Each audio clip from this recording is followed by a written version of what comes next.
Hi అండి, అందరికీ నమస్తే. నేను మీ మేఘన. వెల్కమ్ బ్యాక్ టు మేఘనా డానియల్. ఈరోజు మన ఛానల్లో చేపల పులుసు చేసుకోబోతున్నాం.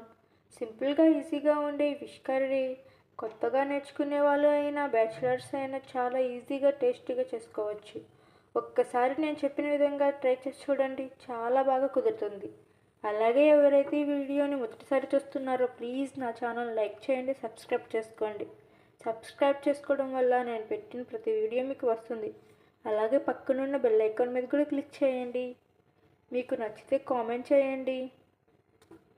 అయితే మీలో ఎంతమందికి చేపల పులుసు ఇష్టమా, లేదంటే చేపల కర్రీ ఇష్టమా? నేనైతే ఎక్కువ చేపల వేపుడే బాగా తింటాను. సరేనండి, ఇప్పుడు మనం ఏమాత్రం ఆలస్యం చేయకుండా చేపల పులుసు రెసిపీలోకి వెళ్ళిపోదామండి. ఓకేనా? నేను ఒక అరకిలో చేపలను తీసుకున్నాను. అందులో కాస్త ఉప్పును, కాస్త నిమ్మరసాన్ని పిండి మంచిగా శుభ్రంగా కడిగి తీసి పెట్టుకున్నాను. అలాగే ఒక బత్తాయి సైజు అంతా చింతపండుని తీసుకొని నీటిలో నానబెట్టి పక్కన పెట్టుకుంటున్నాను. ఇప్పుడు స్టవ్ ఆన్ చేసుకొని స్టవ్ మీద ఒక గిన్నె పెట్టుకొని అందులో ఆయిల్ వేసుకోవాలి. ఆయిల్ ఫిష్ కర్రీలో ఎక్కువ ఉంటేనే బాగుంటుందండి. కొంచెం నేను ఎక్కువగానే వేసుకున్నాను. ఆయిల్ హీట్ అయిన తర్వాత ఒక పెద్ద సైజు ఉల్లిపాయను ముక్కలుగా కోసుకొని వేసుకోవాలి. ఇలా ఉల్లిపాయ ముక్కలన్నీ వేసుకున్న తర్వాత కాస్త గరిటెతో ఒక్కసారి తిప్పుకొని కాసేపు వేగనిచ్చుకోవాలి. ఆనియన్స్ ఎక్కువగా వేగవలసిన అవసరం లేదండి, కొంచెం వేగితే సరిపోతుంది. చూడండి, ఇలా ఉంటే సరిపోతాయి.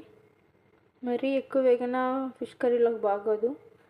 ఇప్పుడు ఒక 4 పచ్చిమిరపకాయలను తీసుకొని పొడవుగా కట్ చేసి వేసుకోవాలి. వేసుకున్న పచ్చిమిరపకాయలను గరిటెతో తిప్పుకుంటూ ఉండాలి. ఇలా ముందుగానే పచ్చిమిర్చి వేసుకోవడం వల్ల ఆయిల్కి బాగా ఘాటు పట్టి బాగుంటుంది. అలాగే ఒక 4 రెమ్మలు కరివేపాకు వేసుకొని బాగా తిప్పుకోవాలి. ఇప్పుడు ఫ్రెష్ అల్లం వెల్లుల్లి పేస్ట్ని వేసుకుంటున్నానండి. నేను ఈ అల్లం వెల్లుల్లి పేస్ట్ని తురిమి వేసుకుంటున్నాను. ఇలా తురిమి వేసుకోవడం వల్ల గ్రేవీ అనేది చాలా బాగా కుదురుతుంది. పులుసు తినేటప్పుడు చాలా బాగుంటుంది. అలాగే ఈ అల్లం వెల్లుల్లి పేస్ట్ వేసినప్పుడు కాస్త గడ్డతో తిప్పుకుంటూ ఉన్నామనుకోండి, గ్రేవీ అనేది మాడదు, టేస్ట్ కూడా బాగుంటుంది. ఇలా పచ్చివాసన పోయేంత వరకు తిప్పుకున్న తర్వాత ఒక పండిన 2 టమోటాలను పెద్ద సైజు తీసుకొని ముక్కలుగా కట్ చేసుకొని వేసుకోవాలి. టమోటాలను పండివి తీసుకోండి, పండినవి అయితే చాలా బాగుంటాయి. ఇలా టమోటా బద్దలు మొత్తం వేసుకున్న తర్వాత ఒక్కసారి గరిటెతో మొత్తం కాసేపు తిప్పుకోవాలి. ఇలా తిప్పుకొని మనం ఈ టమోటా బద్దలు అనేవి కొంచెం ఉడికేందుకు కొంచెం సాల్ట్ని వేసుకుందాం. కొంచెం వేసుకుంటున్నానండి, మళ్ళీ ఫిష్ చేపలు వేసినప్పుడు వేసుకోవాలి కాబట్టి కొంచెం వేసుకోండి, సరిపోతుంది. ఇలా వేసుకున్న తర్వాత మొత్తం ఒక్కసారి బాగా తిప్పుకొని మూత పెట్టుకొని ఉడికించుకోవాలి. ఈ టమోటా ముక్కలను కూడా ఎక్కువగా ఉడికించుకోకూడదండి, కాస్త ఉడికితే సరిపోతుంది. ఇంక చూడండి, ఇలా ఉంటే సరిపోతాయి. ఇలా మొత్తం ఒక్కసారి తిప్పుకొని మనం మసాలాలు వేసుకుందామండి. నేను ఈ పులుసు కోసం మసాలా ప్రిపేర్ చేసుకున్నాను. అవి ఏంటంటే జీలకర్ర, మెంతులు, మిరియాలు, ధనియాలు, సోంపు కొంచెం వేగనిచ్చుకొని మిక్సీ పెట్టుకున్నాను, పొడి చేసుకున్నాను. దాన్ని ఒక 2 స్పూన్స్ వేసుకున్నానండి.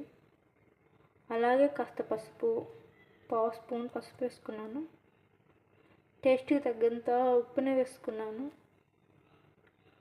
అలాగే ఇప్పుడు ఒక 3 స్పూన్లు కారం వేసుకుంటున్నాను.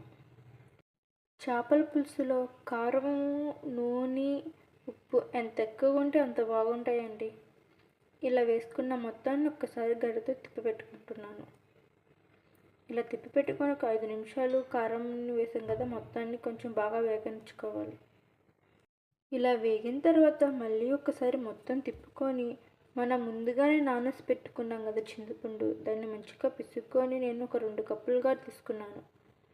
ఇప్పుడు 2 కప్పులు పోసేసుకుంటున్నాను చింతపండు రసాన్ని. వాటర్ అనేది పోసుకోకుండా చింతపండే నీళ్ళలాగా తీసుకొని పోసుకోండి. చింతపండు రసం మొత్తం బాగా వేగిన తర్వాత మొత్తం ఒక్కసారి కలిపి ఒక 5 నిమిషాలు పులుసును బాగా మరగనిచ్చి ఇప్పుడు మనం ముక్కలు ఉన్నాయి కదా, చేప ముక్కలను ఇందులోకి వేసేసుకుందాం. చేపల పులుసు చిక్కగా ఉండాలంటే మనం చింతపండు పులుసును చిక్కగా కలిపి పోసుకోవాలి.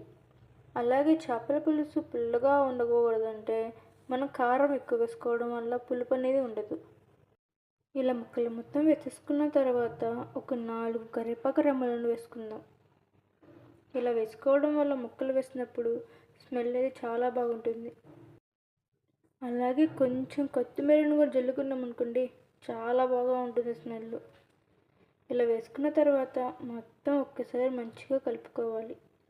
ఇప్పుడు ముందు గరిటెతో కలుపుకుంటున్నానండి. పచ్చి ముక్కలే కదా, అవి అంతగా ముక్కలు కాబట్టి నేను గరిటెతో కలుపుకుంటున్నాను. ఇప్పుడు మూత పెట్టేసి మొత్తాన్ని మంచిగా ఉడికించుకుందాం. అప్పుడప్పుడు మనం కర్రీని చూసుకుంటూ ఉండాలి. అడుగంటుకోకుండా ఉండేందుకు కొంచెం క్లాత్ తీసుకొని గరిటెతో కాకుండా ఇప్పుడు నేను చూపిస్తున్నాను కదండి, ఇలా తిప్పుకుంటూ ఉన్నాం అనుకోండి, ముక్కలు అనేవి మంచిగా ఉంటాయి, చిదురవ్వవు. ఇలా మళ్ళీ ఒకసారి తిప్పుకొని మూత పెట్టేసుకొని కాస్త ఉడికించి ఉండాలి. అప్పుడప్పుడు తీస్తూ తిప్పుకుంటూ ఉండాలి. చూడండి, ఇంతగా చూపించాను కదా, ఇలా తిప్పుకుంటూ ఉన్నామనుకోండి ముక్క అనేది మంచిగా ఉంటుంది. దాదాపు ముక్కలన్నీ ఉడికిపోయాయండి. గ్రేవీ చిక్కబడేదని కాస్త ఉడికించుకుందాం. చూడండి, మొత్తం ఉడికిపోయింది. మనకి కర్రీ ఎప్పుడు ఉడికిందని ఎప్పుడు తెలుస్తుందంటే ఆయిల్ మొత్తం పైకి తెలుస్తుంది చూడండి, అప్పుడు తెలిసేసుకోవచ్చు మొత్తం గ్రేవీ మొత్తం చిక్కబడిందని. ఇప్పుడు చివరిగా కొంచెం కొత్తిమీరని జల్లుకొని స్టవ్ ఆఫ్ చేసేసుకోవడమేనండి. చేపల పులుసు అనేది తయారైపోయిందండి.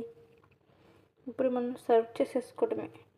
చూడండి, నేను ఇప్పుడు తీస్తున్నాను. ముక్క అంత గట్టిగా ఏమాత్రం ముక్క నలగకుండా మంచిగా ఉడికింది.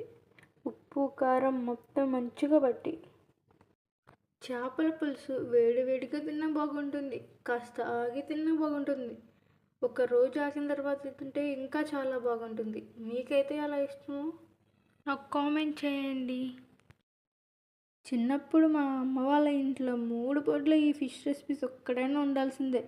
ఎందుకంటే మా నాన్న చేపల వేటకి వెళ్ళేవాడు, అందుకని మాకు ఈ చేపలు ఎప్పుడూ ఉంటాయి. మా అమ్మ అయితే మా లంచ్ బాక్స్లోకి కూడా రోజు మానేస్తే రోజు మాకు చేపల కూరే వండబెట్టేది. మాకైతే రోజు తినడం వల్ల ఎక్కువ మా ఫ్రెండ్స్ వాళ్ళ కర్రీస్ మీదే ఉంటాయి. వాళ్ళకేమో నా కర్రీస్ ఇస్తాను, వాళ్ళ కర్రీ ఏమో నేను తీసుకొని రోజు ఇదే అండి.